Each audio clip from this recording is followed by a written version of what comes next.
साथियों, अॼु जंहिं शख़्सियत सां तव्हीं मिली रहिया आहियो न, तव्हांखे ख़बर आहे तव्हांजी दिलि उन सां मिलण लाइ केतिरी न बेताब आहे। ऐं ॾिसो न, अॼु असीं दुबई में वेही हुन सां ॻाल्हि ॿोल करे रहिया आहियूं। असांजो द्रिविन हज़ारी थी वञे कैमरा हिन तरफ़। Thank U. सो मूं बि ॿुधायोमांव त द्रिविन उहो शख़्स आहे जेको कॉमेडी त करे थो, पर जॾहिं कॉमेडी में का ॻाल्हि समाज जे तरफ़ खां को नुक़्तो आहे, का अहिड़ी कोशिशि आहे जंहिंसां घटि में घटि को मैसेज वञे थो, त उहा ॻाल्हि असां सभिनी खे ॾाढी पसंदि अचे थी।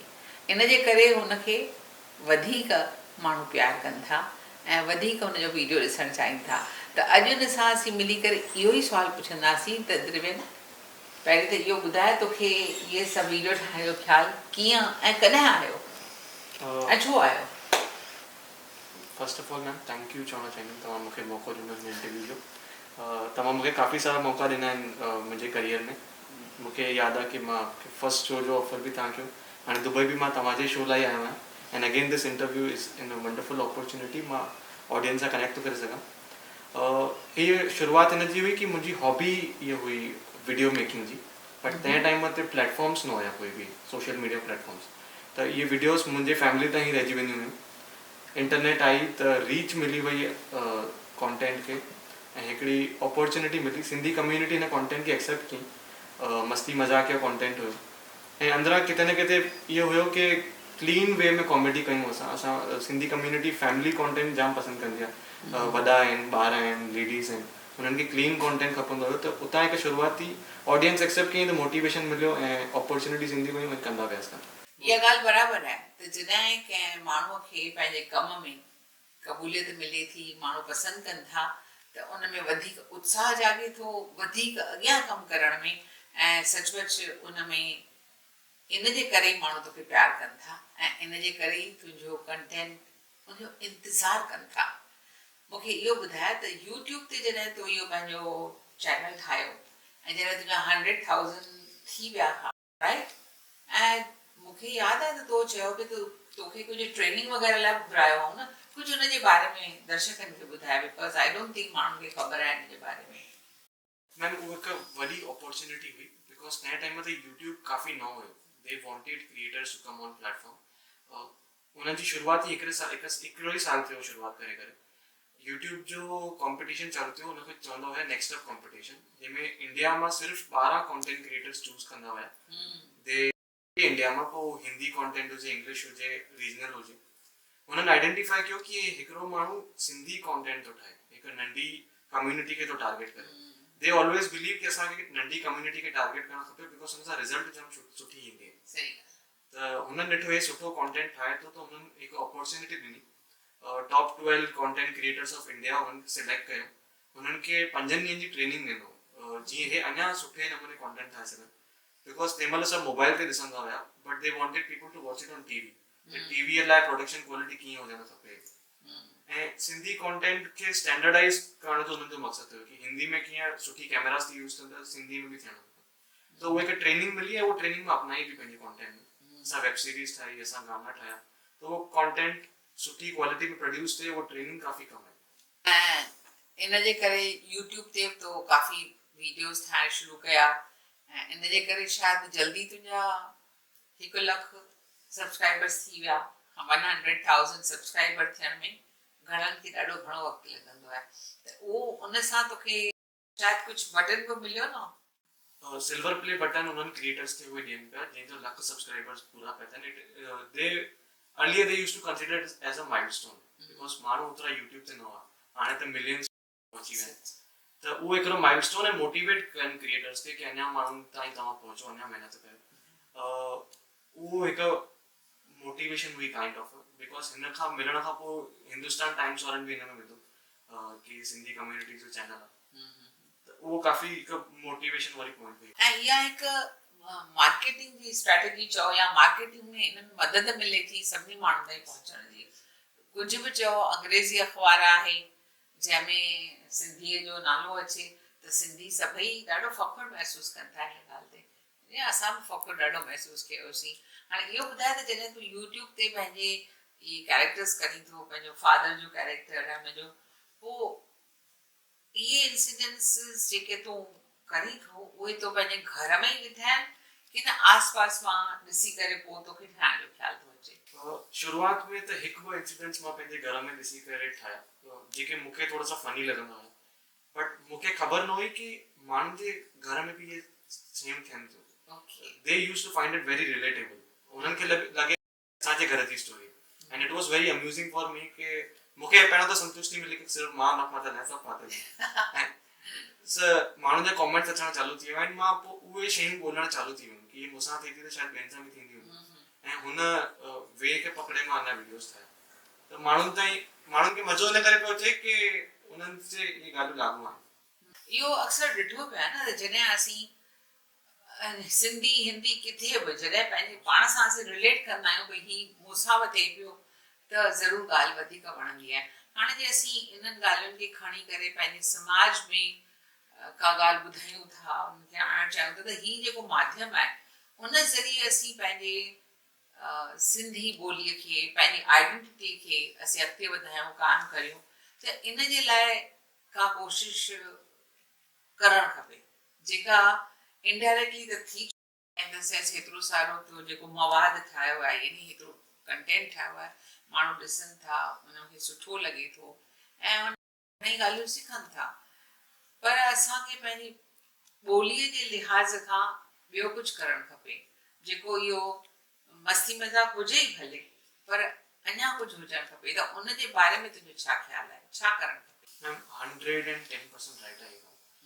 सिर्फ़ु हिकिड़े ई शइ करण सां सभु कुझु न थी सघंदो आहे। कम्युनिटी खे ओवरऑल डेवलप करणो त तंहिंमें एजुकेशन बि त समाज जा मुद्दा गवर्नमेंट ताईं बि पहुचाइण जाम ज़रूरी आहिनि, त एंटरटेनमेंट ज़रूरी आहे। कल्चरली बि असांखे प्रोग्राम्स करणा खपनि जीअं तव्हां कयो था।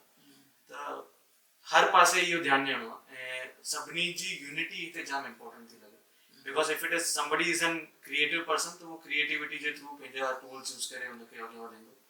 पीपल लाइक यू जिनखे एजुकेशन में जीअं तव्हां वधायो था। फर्स्ट ऑफ ऑल मां एंटरटेनमेंट में सिर्फ़ु फोकस नथो कयां बिकॉज ॿियनि जॻहनि ते तव्हां था फोकस कयो already. I have seen education जो टारगेट तव्हां कंप्लीटली करे चुका आहियो। नंढनि ॿारनि खे तव्हां नर्सरी राइम्स जे थ्रू स्कूल्स में वञी करे तव्हां सिंधी लैंग्वेज लाइ इंसेंटिवाइज़ था कयो। एजुकेशन हिते तव्हां ऑलरेडी सॉल्व करे चुका आहियो। कल्चरल प्रोग्राम्स तव्हां जाम सालनि खां था कयो। 2 साल त मां ई तव्हांजे प्रोग्राम ते अची चुको आहियां। Culturally you are there. Legally तव्हां ऑलरेडी हिकु दूरदर्शन लाइ तव्हांजी हिकिड़ी काफ़ी एफर्ट्स चालू आहिनि। त हर तरीक़े सां जी ऑलरेडी एफर्ट्स चालू आहिनि ऐं आई एम श्योर कि हर तरफ़ सां एफर्ट्स हुजण बि खपनि, तॾहिं ई असां सभु अॻियां वधी सघंदासीं। ऑडियंस खे सपोर्ट करणु जाम ज़रूरी आहे। तुंहिंजी ॻाल्हि बराबरि आहे त कंहिं हद ताईं केतिरा एफर्ट्स असीं सिंधी संगत पारां करे रहिया आहियूं, पर तोखे ईअं नथो लॻे त इहे हिन जी रीच माण्हू ताईं असीं पहुची नथा सघूं, छाकाणि जो असीं सिंधी फैलियल आहियूं सॼे हिंदुस्तान में, चाहे दुनिया जे केतिरनि ई शहरनि में, मुल्कनि में असीं आहियूं, पर गॾु न आहियूं, हिकु हंधि न आहियूं। तंहिंजे करे यकमुश्तीअ जी ज़रूरत तमामु घणी आहे।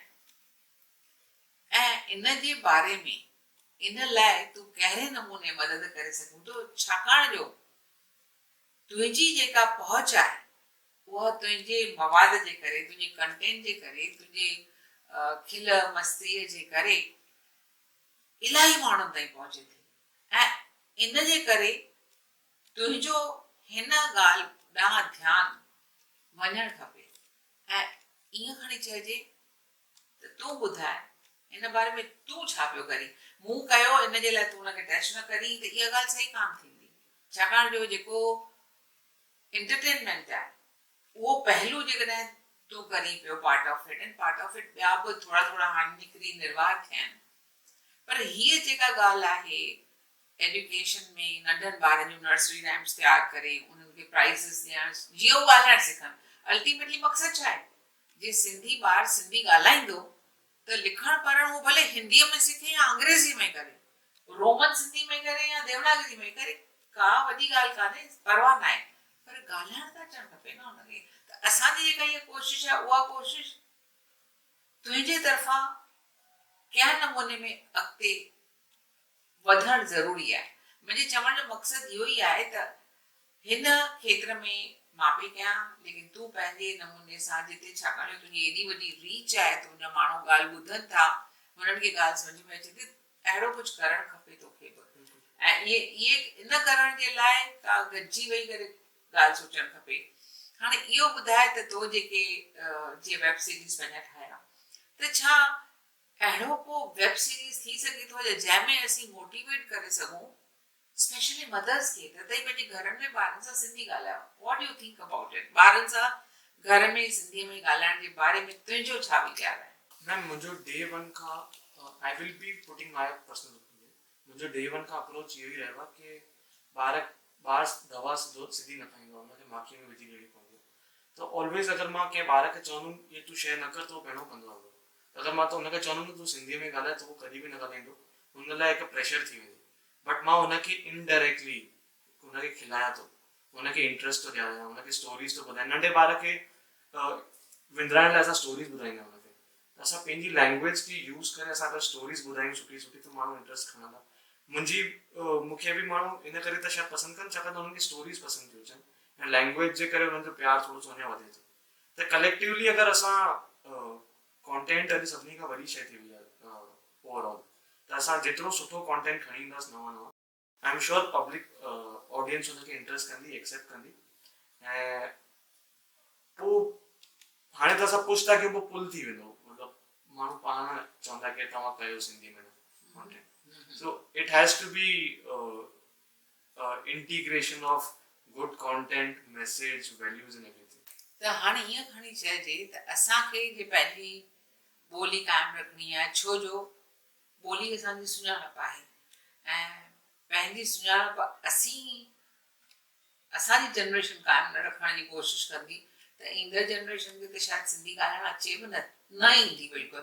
जेतोणीकि हाणे गवर्नमेंट ऑफ इंडिया जे तरफ़ां इहो निकितो आहे त पहिरियां 5 साल ॿारनि खे न्यू एजुकेशन पॉलिसी जे हिसाब सां ॿारनि खे पंहिंजी मातृभाषा में सिख्या ॾियणु खपे। ऐं हुन में असांजी कोशिशि त इहा ई आहे त घटि में घटि हिकिड़ो सब्जेक्ट सिंधीअ जो सभई सिंधी ॿार पढ़नि। ऐं उनजी जवाबदारी असांखे स्टेट गवर्नमेंट सां, एजुकेशन मिनिस्टर सां मिली उन्हनि खे हिकु क़िस्म जो दबाव विझी प्रेशराइज़ करे उन्हनि सां इहो कमु कराइणु खपे। ऐं इहो कमु करण जे लाइ बि असांखे घणनि ई माण्हुनि जी ज़रूरत आहे।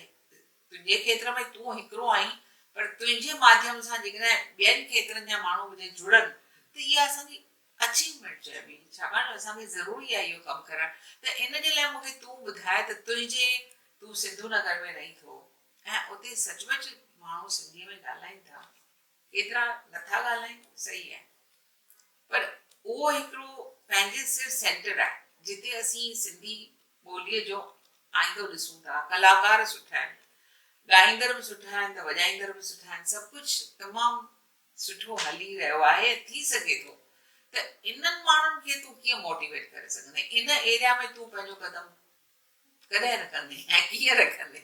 मुंहिंजो पर्सनल ओपिनियन हीअं रहंदो, अॻे माचिस न हूंदो हो बाहि लॻाइण लाइ, त हिकु आइडिया इन्वेंट थी कि उहो सन जी रेज़ यूज़ करे मैग्नीफाइंग ग्लास जे थ्रू हुनखे कॉन्सनट्रेट करे हुते बाहि ॿरी वेंदी हुई। त हाणे बि असांजा जेके एफर्ट्स आहिनि न जाम डिस्पर्स आहिनि सभिनी जा, हर कंहिंजा एफर्ट्स हलनि त था, पर अलॻि अलॻि जॻह जे हुअण जे करे इम्पैक्ट नथो create. So first of all हिकु जॻह ते एफर्ट्स अचणा खपनि। असांजी फैमिली में बि ॾिसंदा आहियूं कि कंहिं ॻाल्हि ते असां 4 ॼणा आहियूं त असां 4 ॼणनि जो ओपिनियन अलॻि अलॻि हूंदो आहे, बट सम हाउ ॻाल्हि वधाइण लाइ हिक खे चवंदा आहियूं कि तूं पंहिंजी हलाए, असां तोसां ॻाल्हायूं। So that way it should be कि सभु गॾिजनि, ओपिनियन पंहिंजा पंहिंजा अचनि एंड देन प्रायोरिटाइज़ करे करे एटलीस्ट मोमेंटम मिलणु चालू थी वञणु खपे। हाणे मोमेंटम नथो अचे बिकॉज़ आइडिया सभिनी जा पंहिंजा पंहिंजा आहिनि, but it has to be ठीकु आहे तूं चालू कर, असां ॻाल्हायूं, ॾिठो वेंदो जेको बि। त माना ईअं खणी चइजे त असीं तुंहिंजो 100% साथ असांखे हाणे मिलंदो ऐं हिन लाइ गॾिजी कमु कंदासीं, परवाह न आहे। कुझु आइडियाज़ तो वटि अचनि त असीं उहो कंदासीं। असांखे ज़रूरत आहे हिकिड़े चैनल जी जंहिंजे लाइ असीं काफ़ी ॾींहंनि खां न काफ़ी सालनि खां कोशिशि करे रहिया आहियूं। दादा राम जेठमलानी सितंबर 2015 में केस दायर कयो हो दिल्ली हाई कोर्ट में, उहो अञा ताईं अॼु बि हले पियो। पर इहो बि केस जल्दी खजे, माण्हुनि जी ॻाल्हि सरकार ताईं पहुचे, हुन लाइ ज़रूरी आहे त हर को माण्हू पंहिंजो फर्ज़ु सम्झी करे हिकिड़ो ख़त टुकड़ी लिखे। दूरदर्शन जे चैनल लाइ ज़रूरत आहे त सभई माण्हू पंहिंजो पंहिंजो योगदान ॾियनि। ॿियो कुझु न, हिकिड़ो ख़त लिखी जंहिंसां सरकार जे मथां थोरो प्रेशर अचे। मूंखे तूं ॿुधाए, तूं कॾहिं पंहिंजो ख़त लिखंदे? न, मां हाणे ई वञी लिखंदुमि। ऐं मां सभिनी खे रिक्वेस्ट बि कंदुमि कि अगरि इहो ई तरीक़ो आहे गवर्नमेंट ताईं पंहिंजो मैसेज पहुचाइण लाइ, त रिक्वेस्ट कंदुमि सभु लेटर लिखनि। मैम जा एफर्ट्स ऑलरेडी अलॻि अलॻि मैसेजेस जे थ्रू अची चुका आहिनि कि तव्हां सोशल मीडिया ते ट्वीट कयो, तव्हां लेटर्स लिखो। हिकु इम्पैक्ट क्रिएट थींदो, हिकिड़ो वज़न पवंदो हिन ॻाल्हि जो कि हा भई सभिनी खे खपे। हीअं छा थो लॻे कि सिर्फ़ु सिंधी संगत खे खपे, एक्चुअली सभिनी खे खपे। त अगरि असांखे पंहिंजो सपोर्ट ॾेखारिणो आहे त ऑन फील्ड त नथा अची सघूं, बट एटलीस्ट घर वेही करे हिकिड़ो पंहिंजो कंसर्न ॾेई छॾियूं कि असां गॾु आहियूं हिन सां। ऐं कंसर्न ॾेखारण लाइ असांखे या त लेटर लिखणो पवंदो या त मैसेज लिखणो पवंदो। सो आई रिक्वेस्ट एवरीबडी कि हिकिड़ो लेटर लिखनि गवर्नमेंट खे, जेको मैम जा एफर्ट्स आहिनि उहो मैम तव्हां ॿुधाईंदो कि छा करणु खपे माण्हुनि खे। हाणे एक्चुअली असां सभिनी खे हिकिड़ो नंढिड़ो ख़त टुकड़ी हुजे न, उहो लिखी करे मोकिलिजे त असांखे ज़रूरत आहे पंहिंजी ॿोली बचाइण लाइ, पंहिंजी सुञाणप कायमु रखण जे लाइ असांखे हिकु चैनल जी ज़रूरत आहे। ऐं इहो कमु सरकार ई करे सघे थी, ॿियो केरु नथो करे सघे। तंहिंजे करे असांजी सरकार खे इहा वेनती आहे त असांजो हीउ कमु ज़रूरु थियणु खपे, जीअं असांजी ॿोली क़ाइमु। ऐं इहो इन जे लाइ थियणु खपे छाकाणि असीं सभु पखिड़ियल आहियूं सॼे हिंदुस्तान में। इन जे लाइ कोशिशि करण जे लाइ असां सभिनी खे गॾिजी इहो कमु करिणो ई आहे। त हाणे हिन इंटरव्यू जी समाप्ति असीं ईअं ई कंदासीं त तूं असांखे सदाईं साथ ॾींदे ऐं माण्हुनि खे चवंदे त भई गॾिजी करे अचो त आशा दीदी खे साथ ॾियूं। ठीकु आहे न? इहा ॻाल्हि तोखे कीअं थी लॻे? ॿुधाए, पंहिंजी हामी ॾे। मां 110% तव्हां सां गॾु कमिटेड आहियां, बिकॉज़ जिते एफर्ट्स पॉज़िटिव आहिनि न हुते मां कॾहिं बि पोयां हटजंदो न आहियां। मुंहिंजी ईअं हमेशह सोच रही आहे। ऐं जीअं चवंदा आहिनि न कि ज़िंदगी के साथ भी ज़िंदगी के बाद भी, त ओड़ो वारो कमिटमेंट मुंहिंजो तव्हांजे हर एफर्ट्स में रहंदो। त इहो साथ तुंहिंजो असां सां सदाईं रहंदो। Thank you so much. सुठो।